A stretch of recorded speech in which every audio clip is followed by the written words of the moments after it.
आफ्नो घरतिर गइदिनुहोस्, बेला जम्मा नभइदिनुहोस्। बेला जम्मा हुने, भिडभाड गर्ने, साथीभाइसँग बाटोमा आउने काम होइन। सार्वजनिक स्थलमा भिडभाड नगरिदिनुहोस् प्लिज। भन्दा बढी लट्ठी भाँचिनी गरी हानेको छ सर। अनि यो पुरै खुट्टा कुल्चिएर यो चोट लागेकै ठाउँमा यस्तरी कि मैले त यो करनै भाँचिन्छ भने जस्तो लागेको थियो। डाक्टर साहब, पुण्यजीलाई हजुरले कसरी लिनु भएको छ? मलाई हिरो जस्तै मान्छ। मलाई तपाईँले चिन्नुहुन्थ्यो योभन्दा अगाडि? युट्युबमा मात्र युट्युबमा हेरेर। मेरो आमापट्टिको पनि बाबापट्टिको तपाईँलाई चाहिँ पुणे सर पुणेको माथि कसरी दया जागेर तपाईँले पार्टीको हिसाब गर्दा म काङ्ग्रेसको क्रियाशील सदस्य छु। ल हेर्नुहोस्, मानवता भने यो म नेकपाको म चाहिँ भोट नदिने काङ्ग्रेस परे। सुदमको भन्दा छिटो हुन्छ। हो, मलाई विश्वास छ। किनभने आयुर्वेदिक भनेको तपाईँ यो युगको धन्वन्तरी हुनुहुन्छ, योग्य आयुर्वेदिक व्यक्तित्व हुनुहुन्छ। अहिले पो दुख्न थाल्यो, अहिले खास थिएन। अब यो कुट्दाखेरि त जसले थाहा नै हुँदैन। अघि पनि दुखिरहेको थियो, त्योभन्दा चौवर दुखिरहेको। सुरुमा पिट्दाखेरि मैले पेन किलर खानु पर्दैन? खाँदा राम्रो हो, दुखिरहेको छ एकदम। तर हामी जनताहरूले कतिपयले चाहिँ के भन्नुहुन्छ भने पुणे गौतमले नाटक गर्यो, उसले यो खास चोट लागेको छैन, उसले त्यतिकै यो नाटक गरेको हो, यो जहिले नाटक गर्छ भन्छ। तपाईँले अलिक प्रत्यक्ष तपाईँले आफै मलमपट्टि गर्नुहुन्छ। वास्तवमा यो के यता यो प्रश्न नि कन्फ्युजनमा लुगा नखोल्दा हेर्दा पुण्य गौतम त रक्सी खाएर बोले जस्तो लागेको थियो। हजुर, अब वास्तविक त देखिहाल्नु पर्ने निर्दाम होइन। अघि कटबासले हाने देख्नु भएन, त्यहाँ कपासले हाने हो। मलाई अलिकति रमाइलो कुरा गर्न रुचाउँछु। जीवन भनेको अत्यन्त कष्टकर छ, तर पनि हामी हाँसेर खेलेर बाँच्नुपर्छ। कुनै पनि औषधि थिए के यातना पाउँदा कस्तो अनुभूति भयो पिटाई खाँदा अरे। अब प्रश्न हेर्नु त, पिटाई खाँदा दुख्दैन भन्नु, मजा आयो भन्नु। एउटा लोककथाको स्याल छ नि, घिसार्दै ल्यायो होइन, के गरेछ भने जति ढुङ्गा रोडाको ठाउँमा छ, आहा क्या मजा, वाह वाह वाह, फेरि घिसार्नुहोस् भन्दो रहेछ। अनि चौरमा घिसार्दा चाहिँ आइ आइ आइ हात हात हात गर्दो रहेछ। पछि चौरमा घिसार्न सुविधा लिएछ। त्यस्तो छट्टु स्याल जस्तो हो त हामी। यसको मतलब पुण्य गौतम फेरि 10 दिनको लागि हस्पिटलाइज होइन नि। फेरि पुण्य गौतमका 206वटै हड्डी काम नलाग्ने चकनाचुर भयो भन्ने होइन नि। फेरि सामान्य चोट होइन, अलि असाधारण चोट छ।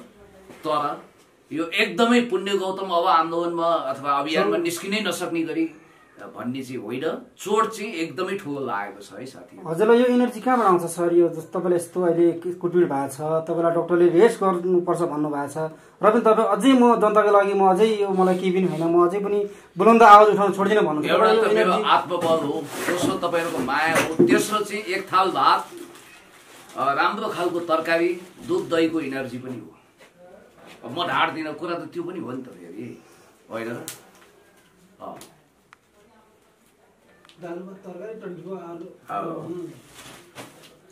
म यहाँ यो उपचार गर्नको लागि एउटा आयुर्वेदिक डाक्टर हुनुहुन्छ, यहाँ लेपन लगाएर मेरो उपचार गरिरहनु भएको छ कि उहाँले। तपाईँ कहाँ हो? तपाईँलाई चिनिसके होइन, ठ्याक्कै त्यो यातना दिँदै लखट्याएको थियो नि, त्यो गल्लीबाट भित्र यता कुन ठाउँ जाने बाटो रह्यो?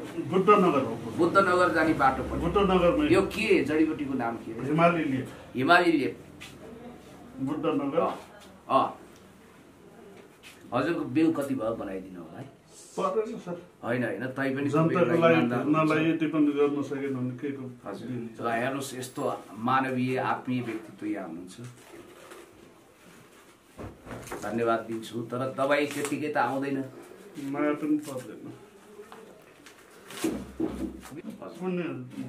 जे आइरहनु रहेछ भने त्यसो हेरेर देखिहाल्यो। ल ल खाइदिनु। राति जे होस् पेन किलर लिएर जानुहोस्। हुन्छ सर।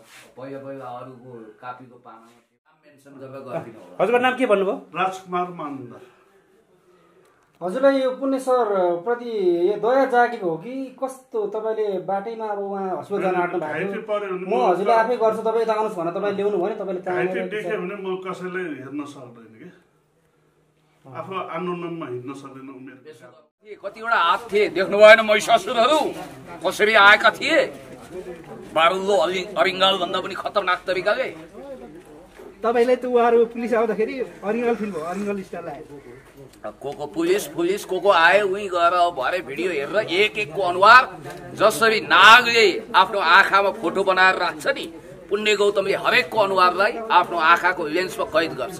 मैले के भन्नुभयो भने जसरी अहिले मलाई म माथि बुट बर्साइएको छ, लट्ठी हानिएको छ, भोलि यही प्रहरीहरूले सेल्युट गर्ने बन्छु भन्नुभयो। यो त व्यापक स्वार्थ देखियो नि, सडकमा मन्त्री बन्ने अथवा नेता बन्ने आएको जस्तो भयो नि। के राजनीति गर्ने भने कमण्डल बोकेर खरानी घसेर बम बोले भन्दै भिक्षा माग्न जाने स्वार्थ त हुनु भएन नि त। स्वार्थ राष्ट्रिय स्वार्थ हो, देश विकास गर्न, जनताको लागि स्वार्थ दिनु पर्छ क्या। कार्यकारी पदमा पुग्ने राजनीति गर्ने मान्छेले मोही माग्ने ढुङ्ग्रो कुनै काम गर्दैनन् के भाइ, पाखण्डी कुरा मलाई आउँदैन।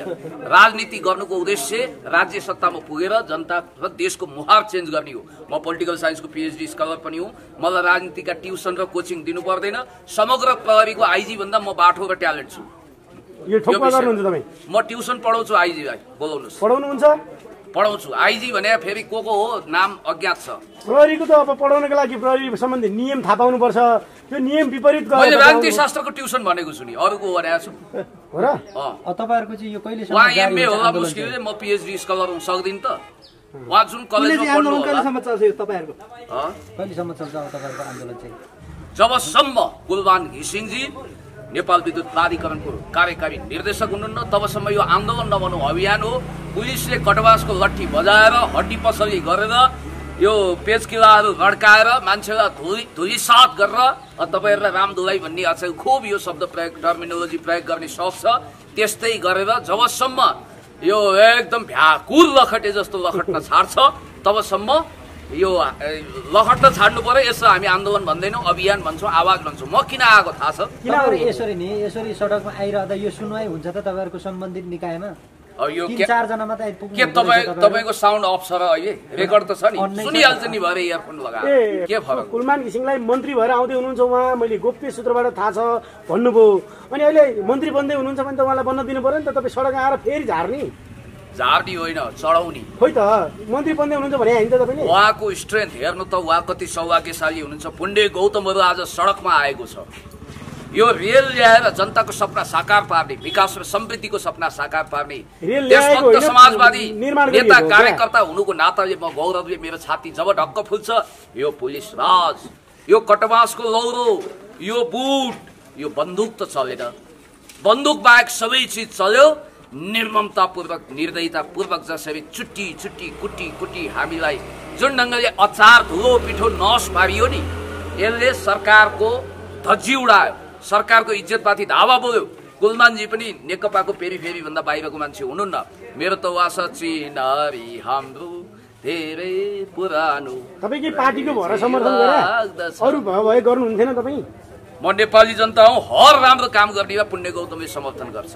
म सबभन्दा पहिला नेकपाकै हो न, जोडिहाल्नु हो नि त। त्यो भएर प्रश्न तेर्छ। नेकपा त हुँ त म। मोही माग्ने ढुङ्ग्रो कुनै काम म गर्दिनँ। म पाखण्डी होइन, म धन्दा सेठ होइन, म गल्लावाल होइन, म ढाँटेर रकमी जाली झेली कपटी धुत कुरा गर्दिनँ। याद गर्नु होला, मेरो घाउ कटकटी खाएको हुनाले त्यो घाउ अनुसार लय मिलाएको। धम्की दिन्छन् कि दिँदैनन् सोलर व्यापारीहरूले? ए पुण्य गौतम गएर चाहिँ नि माइती घर मण्डलमा गएर बोल्या देखियो भनेदेखि प्रहरीको भन्दा कडा आउँछ भनेर त्यो सोलर व्यापारीहरूले त गाली गर्ला नि तपाईँलाई। अब अहिलेसम्म धम्कीको सौभाग्य प्राप्त भएको छैन। भरे भोलि धम्की आयो भने तपाईँले कान ठोकेको मान्छेले धम्की दियो कि कसले दियो अनुसन्धान गरौँ होला नि त। यो त होइन, अब विरोधी त भन्छन् तपाईँलाई कुलमानको विरोधीहरूले चाहिँ पैसा खाएर सडकमा आयोसम्म भन्न छोडेनन् कि के? के भन्दै हुनुहुन्छ तपाईँ? सुन्नु भएन तपाईँले? कुलमान पैसा मैले अरूलाई पैसा दिन्छु खल्तीमा छ भने, चिया खुवाउँछु, बरु खानुस्, बिल म तिर्छु। याद गर्नु होला, म हिरोमा छु, धुलोमा छु, चटाईमा छु, गुन्द्रीमा छु। आरोप त छ नि त। आरोप लगाएर हुन्छ? तपाईँले गैँडाको ख्याक तस्करी गर्नुभयो भने मैले यहाँ भन्दैमा तपाईँ गैँडाको ख्याक तस्कर हुनुहुन्छ? कालो बिरालोको साल अनि स्यालको सिङ अनि गौलोचनको धन्दामा लाग्नुभयो भन्दैमा तपाईँले त्यसो गर्नुहुन्छ? कसले भन्यो पुण्य गौतमले पैसा खायो भनेर? अफ गर्नुहोस् क्यामेरा, मुद्दा हाल्छु, उजुर बाजुर गर्छु, छोड्दिन। तपाईलाई सोलर व्यापारीहरूले, मैनबत्ती व्यापारीहरूले त डराइदिया छन् नि। किन दिने? कुलमान घिसिङको चाहिँ विरोधीहरूले त भने कुलमान घिसिङको नियुक्त हुनुपर्छ। यो कस्तो इन्साफी कुरा, अइन्साफी कुरा गर्दै हुनुहुन्छ तपाईँ? म गर्दछु गाग्रोको कुरा, तपाईँ कसरी भयो त भने? अनि कुलमान घिसिङको पुनः नियुक्ति हुनुपर्छ भनेर सडकमा आइरहेको छु म। कमसे कम उहाँलाई राष्ट्रिय सभाको सांसद बनाऊ, मन्त्री बनाऊ, सांसद बनाऊ भन्ने मान्छेले कुलमानको व्यहित गर्छ? इन्भर्टरवालाले तपाईँलाई कमिसन खुवाएको छैन भनेर म यो विश्वास गरेको छु।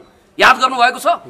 भोलि फेरि एक मुठो पैसा लिएर नबोलै पुण्य गौतम भनेर आउला नि त। एक मुठो होइन, एक डोको पैसा ल्याए पनि एक बोरा ल्याए पनि बिग्न त बिग्न हुन्न। अरे भाइ अहिलेसम्म पुण्य गौतमको कुनै मोल छैन, कोहिनूर हिरा हो। याद गर्नु होला। क्यामेराले पछाडि त देखियो भने त गाह्रो होला नि। याद गर्नुहोस्, मलाई एकजना साथीले सोध्नुहुन्थ्यो तपाईँले बाइक किन किन्नु भएन, तर मैले म बाइकको ड्राइभर हुन असफल भएँ भनेर जवाफ दिइनँ। किन किनिनँ भने नि पुण्य गौतम घरको मध्यमवर्गीय मान्छे भए पनि उसले कसैको उसको टपरीमा कसैले सिधा हालेको छैन। ऊ इमानको रोटी खान्छ, इमानदार भएर बाँच्छ र देश र जनताको पक्षमा योगदान गर्छ। म जस्तो मान्छेको विषयमा तपाईँले यो पाप चिताउनु हो नि, म भन्छु जनताको प्रश्न हो यो, जनताको होइन तपाईँको। याद गर्नुहोस्, पोइन्ट टु बी नोटेड। कसरी मेरो हुन्छ जनताको प्रश्न? कसैले पनि भनेका छैन जनता बनेर कसैले यो प्रमाणित गरेर देखाउनुहोस् न, त्यस पछाडि सम्मान गरौँला न। अरे बाबा, मेरो डिएनए टेस्ट भइसकेको छ, जिनमा देशभक्ति देखिएको छ, इमानदारी देखिएको छ। त्यस कारणले गर्दाखेरि अब यो च्याउ ख्याउ ट्याउ गरेर मलाई हैरान नगराउनुहोस्। म हस्पिटल जान तयार छु। खोइ मेरो बाइक आए जस्तो छ, जाउँ हस्पिटल। अब माइतीघर सेरोफेरोमै हामीले आफ्नो आवाज बुलन्द गरेका छौँ। लौ साथी हो, तपाईँहरूलाई पनि पेटमा मुसा दौडियो होला। यसो म खाजा खुवाउन चाहन्छु, चिया खुवाउन चाहन्छु। तपाईँहरू मेरो परम मित्र हुनुहुन्छ। मैले तपाईँहरूको दिलमा चोट लगाएँ होला, त्यसको लागि I am so sorry, extremely sorry. हामीलाई चोट लगाएर केही फरक परेन। कृपया तपाईँले नेपाली जनताको दिलमा चोट नलगाइदिनु होला। हामी विश्वास त आजसम्म छौँ, भोलिका दिनमा पुण्य गौतमले यो फटाइ काम गरौँ भनेर सुन्नु नपरोस्, त्यति मात्रै चाहना छ। ठिक छ, तपाईँलाई धन्यवाद दिन्छु। र अर्को कुरा के भने पुण्य गौतमले शरीरमा चोट घाउ लिएर पनि जनताको पक्षमा काम गर्छ। नडराउनुहोस्। तपाईँ नेकपाको नेता हुनुहुन्छ, नेकपाकै धेरै मान्छेहरूले भ्रष्टाचार गरेर गएका छन्, मुखमा कालो दाग लगाएर गएका छन्। त्यसमा पुण्य गौतम एउटा चोखेला अथवा उसले चाहिँ नखाला अथवा ऊ चाहिँ नबिग्रेला भन्ने आश आजसम्म धेरै नेता सज्जन छन्, कोही अपवादमा त्यस्ता दुष्ट आत्मा देखिएलान्। तपाईँले नेकपा भनेर अरू पार्टीमा नजर लगाउनु भए जस्तो छ। दोषी चस्माको धुलो पुस्नुहोस्, सर्वक्क सत्य हेर्नुहोस्, सारा जीवन आन्दोलनमा सेक्रिफाइस गर्ने। अर्को कुरो मैले त भनिरहेको छु, मभन्दा धेरै ज्ञानी असल इमानदार व्यक्तित्वहरू हुनुहुन्छ। रुसी राष्ट्रपति भ्लादिमिर पुटिनको एउटा भनाइ म तपाईँलाई सम्झाउँछु। जब तपाईँसँग अदम्य साहस छ, जब नैतिक इच्छा शक्ति छ, दृढता छ, तब तपाईँलाई कुनै पनि, मेरो भाषामा भन्नुपर्दा 12 हातको टाँगा वा इन्द्रिका बाउचन्द्रे भ्लादिमिर पुटिनको आँखामा भन्दा दुनियाँको कुनै तागतले तपाईँलाई हल्लाउन सक्दैन। लौ सुन्नेला सुनको माला, भन्नेला फुलको माला। मेरो हड्डी कटकटी दुखिरहेको छ। यो अहिले ठिक छ तपाईँले गर्नुभएको जुन हिसाबले कुलमान घिसिङलाई बचाउनको लागि अथवा उहाँलाई पुनर्नियुक्ति गर्नको लागि अथवा उहाँको समर्थनमा तपाईँले सडकमा जुन हिसाबले उत्रिनुपर्छ हामीले नै गराउने हो भनेर भन्नुभएको छ, त्यो त ठिकै छ, मानौँला। तर अभियन्ताका नाममा धेरै अभियन्ताहरू छन्, तपाईँलाई पनि थाहा छँदैछ, विरोधी छन्। यही जुलुसमा पनि अथवा यही आन्दोलनमा, यही प्रदर्शनमा पनि पुण्य गौतम फडा हो भन्ने मान्छेसम्म निस्के। तपाईँलाई थाहा छ, भिडियो हेर्नु होला। हुना श्रेष्ठजीको अन्तर्वार्ता हेरिसकेपछि मलाई त्यो लाग्यो कि तपाईँ अभियन्ताहरू पनि सँगै मिल्न सक्नु भएको छैन भने कसरी चाहिँ अगाडि बढ्ला। तपाईँको जहिले प्रश्न यस्तै टेढो मेढो अडबाङ्गे खोजेको उत्तरै हो। 1 लाखमा अब भनौँ न 79,979 राम्रो भन्छन्। एकजना कताबाट टप्किन्छ, अर्को एकजना तपाईँ थपिनुहुन्छ, अनि त्यही कुरा हाइलाइट गर्नुहुन्छ। यो त के कुरा भयो भने नि, अब मेरो नम्बर जम्मा 10 आएछ भनेछ क्या एउटाले, अनि टिचरले के भनेछन् भने धेरै योगदान गर्दिन, अन्तिममा एउटा शून्य थपेर पूर्णाङ्क तोडाउँछु भनेछ क्या। यस्तै कुरा होइन पुण्यजी, भोलि राम्रो काम गर्नु भने तपाईँलाई अहिले के नराम्रो काम गरेको छु त? यत्रो चोट खाएर आएको छु, गाँठे केरकार शाखाको हवलदारको मित्र तपाईँ होइन नि, प्रबुद्ध पत्रकार, पढ लेखेको बुद्धिजीवी दबङ हुनुहुन्छ। त्यसकारण एउटा शालीनतापूर्वक कुरा गर्छु। एउटा कुरा ख्याल गर्नु होला, मेरै गल्लीमा हुर्किएर मेरै समोसा खाएका भाइ बहिनीहरूले चोक चौतारो कर्नरमा के भन्नुहुन्छ मलाई मतलब छैन। उहाँहरूको दाँत साटिँदा पुण्य गौतम नेता भइसकेको थियो, आर्टिकल लेखक भइसकेको थियो, समाजमा योगदान गरिसकेको थियो जतिखेर किलो सेराटु अपरेसन चलेको थियो। र म तपाईँलाई भन्छु, यो मेरो औँलो हेर्नुहोस्, कसले म जति यातना पाएको छ त्यस्तो ठुलो स्वर गर्ने। 206वटा हड्डी गनिएको छ। 2055 सालमा किलो सेराटु अपरेसनमा जिउभरि करेन्ट लगाइएको, त्यति ठुलो यातना दिएको, यहाँ निधार फुटेको छ। तपाईँको त यातनाले फुट्या होइन होला। अब ढिकीच्याउ खेल्दा, गट्टा खेल्दा अथवा कपल्टी खेल्दा, के गर्दा अथवा डन्डीबियो लागेर त्यहाँ भएको होला, तेल कासाले होला। एउटा कुरा म तपाईँलाई भन्छु, मेरो ट्र्याक रेकर्ड एन्ड हिस्ट्री हेर्नुहोस्। पुण्य गौतम यति धेरै यातना पाएको छ, म त्यो कुरा मान्दिनँ। पुनिजी मान्नुहुन्छ तपाईँले जनताको विश्वास अथवा जनता चाहिँ कमाउन अलि नसके होला नि त। मेरो टाइटलले विश्वास छ किन कमाउनु सक्छ? ए भगवान तपाईँ आउँदाखेरि त तपाईँले यो छतमा हेर्नुहोस् पुण्य गौतमको स्वागतमा उत्रिएको मान्छेहरू खिच्नुहोस् एकचोटि कुरा गर्नुहुन्छ देख्नेको आँखा फुटे सुन्नेको सडकमा तपाईँलाई समर्थन गर्न आएनन् भन्ने आरोप हो क्या? सडकमा किन आउनु त? कोरोनाको कहर छ, एक डोको कोरोना लिएर हिँडे मान्छे होलान् भनेर आउँदैन। वान म्यान आर्मी बन्न चाहनुहुन्छ तपाईँ? चाहनुहुन्छ होइन, बनिसके। Thank you very much. र एउटा सिरियस कुरा म तपाईँलाई गर्दैछु। अब मलाई जिउ यति दुखिरहेको छ साथीहरू, बरु तपाईँहरूले मेरो स्वास्थ्य लाभको कामना गर्न ढिलो नगर्नुहोस्। र हामी एकदमै पीडामा छौँ, दुःखमा छौँ, बर्बर यातनाको डोब मेरो शरीरमा छ। र म यति कुरा भन्न चाहन्छु कि मैले जीवनमा कसैको कुबल चिताएको छैन पुण्य गौतमले, तर निर्दोष पुण्य गौतमले यस ढङ्गले बुट र बन्दुक किन बजाइयो साथी हो, यसको जवाफ म खोज्न चाहन्छु।